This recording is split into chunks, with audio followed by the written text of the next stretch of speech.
हम ही को कातिल कहेगी दुनिया, हमारा ही कत्लेआम होगा। हम ही कुएं खोदते फिरेंगे, हम ही पे पानी हराम होगा। जिस बिल को मुसलमानों के हुकूक की हिफाजत करने वाला बिल बताया जा रहा है, उसी को पेश करने के लिए और उस पर बात करने के लिए लोकसभा में भाजपा सरकार के पास एक भी मुस्लिम सांसद नहीं है। जिस वक्त मैं लोकसभा कह रहा हूं, सुना करिए, जिस वक्फ बिल को मुस्लिम महिलाओं को हक दिलाने वाला बताया जा रहा है, उसे संसद में पेश करने वाली पार्टी के पास न तो राज्यसभा में, न लोकसभा में, न देश की किसी विधानसभा में एक भी मुस्लिम महिला सदस्य नहीं। कल किरण रिजिजू जी कह रहे थे कि रेलवे की जमीनें देश की जमीनें हैं, डिफेंस की जमीनें देश की जमीनें हैं। हां मंत्री जी, हैं, बिल्कुल हैं। ये जो वक्फ की जमीनें हैं, ये हमारे पुरखों ने धार्मिक कामों के लिए डोनेट किया है। तो हम भी तो इसी देश के नागरिक हैं, हम भी तो इसी देश के बेटे हैं, तो वक्फ की जमीनें भी तो इसी देश की जमीनें हैं। उनको पराया क्यों बोलते हैं आप? सभापति महोदय अशफाकुल्लाह खान जब फैजाबाद की जेल में फांसी के फंदे पर झूल रहे थे, तो इसी देश की जमीन के लिए झूल रहे थे ना। सभापति महोदय, अंडमान की जेल में काला पानी की सजा काटकर अपनी जान देने वाले मौलाना फजले हक खैराबादी हो या शेर खान अफरीदी हो, वो भी तो इसी जमीन के लिए अपनी जान दे रहे थे ना। सभापति महोदय, पाकिस्तान के खिलाफ लड़ते हुए अपनी जान देने वाले महावीर चक्र विजेता ब्रिगेडियर उस्मान हो या पाकिस्तान के पैटर्न टैंक उड़ाने वाला परमवीर चक्र विजेता वीर अब्दुल हमीद हो, वो भी तो इसी जमीन के लिए अपनी जान दे रहा था ना। मैं इस सदन में अलल ऐलान ये कहता हूं कि जब भी इस देश की जमीन को लहू की जरूरत होगी, आपसे 2 कदम आगे इमरान खड़ा मिलेगा, ये मैं आपसे यकीन दिलाते हुए कह रहा हूं। सभापति महोदय, मैं सरकार से कहना चाहता हूं, हमसे हमारी इबादत गाहें तो मत छीनिए ना, हमारे घरों पे बुलडोजर तो मत चलाइए ना, हमारी कब्रों में तो हमें सुकून से सोने दीजिए ना। गुजरात की बेटी बिल्किस के बलात्कारियों की रिहाई के बाद उन्हें माला पहनाने वाली लोगों के नेता ये कह रहे हैं कि यह बिल मुस्लिम महिलाओं को उनका हक दिलाएगा। धन्यवाद मोदी जी, क्या बढ़िया सौगातें मोदी दे रहे हैं आप। पहले हमें गुजराते मोदी दिया, आप सौगातें मोदी दे रहे हैं।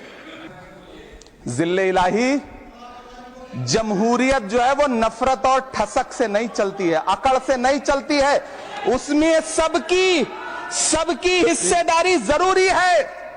मुझे तो अपने हमवतन भाइयों से पूछना है कि आपको अपने बच्चों की तरक्की, खुशहाली और नौकरी की दरकार है या फिर मुसलमानों की दान की गई जमीनों को लूटकर धन्ना सेठों को देने की साजिश करने वाले कानून की?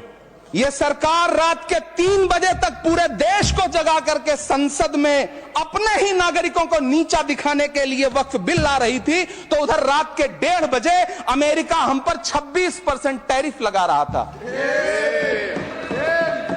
चरागों के सफर में दबदबा हो आंधियों का, तो फिर अंजाम जुल्मत के सिवा कुछ भी नहीं होगा।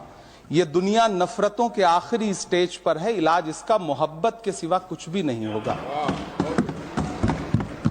मैं भावुक हूं, मेरी पलकें गीली हैं।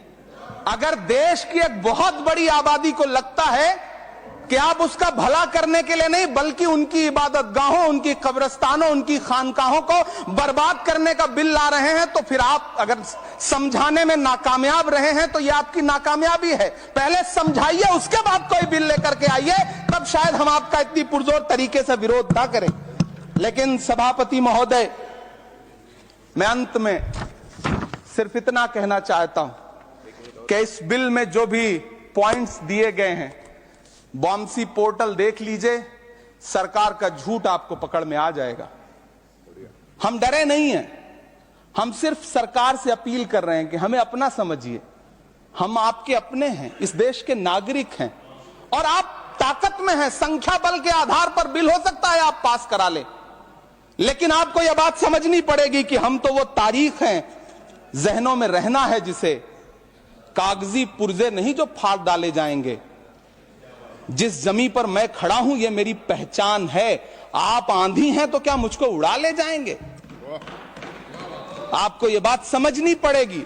आपको अगर इतना विपक्ष की तरफ से पहले जेपीसी में इतने सारे पॉइंट्स आए और उसके बाद कल से लोकसभा में और राज्यसभा में सुझाव आप सुनने को तैयार नहीं है, लोगों की शंका को दूर करने के बारे में आप बिल्कुल सोच नहीं रहे, बस आप कह रहे हैं यह बिल उम्मीद की नई किरण है। नहीं साहब, इसे भले किरण जी लेके आए हैं, लेकिन ये उम्मीद की नहीं बल्कि नाउम्मीदी की किरण है। और इस देश की एक बहुत बड़ी आबादी इस बात से खदशे में है, शक में है कि आप सीधे उनकी जमीनों को लूट करके धन्ना सेठों को बेचना चाहते हैं। मेरी अब भी आपसे अपील है कि इस बिल को वापस लीजिए। यह बिल कहीं से आपके अपने नागरिकों के लिए अच्छा नहीं है। यह बिल सिर्फ इस देश के मुसलमानों को नीचा दिखाने का और अपने एक ऐसे मतदाता वर्ग को खुश करने का बिल है जिनको इस बिल के पास हो जाने से कुछ मिलेगा भी नहीं, लेकिन आप एक नैरेटिव देना चाहते हैं, एक मैसेज देना चाहते हैं।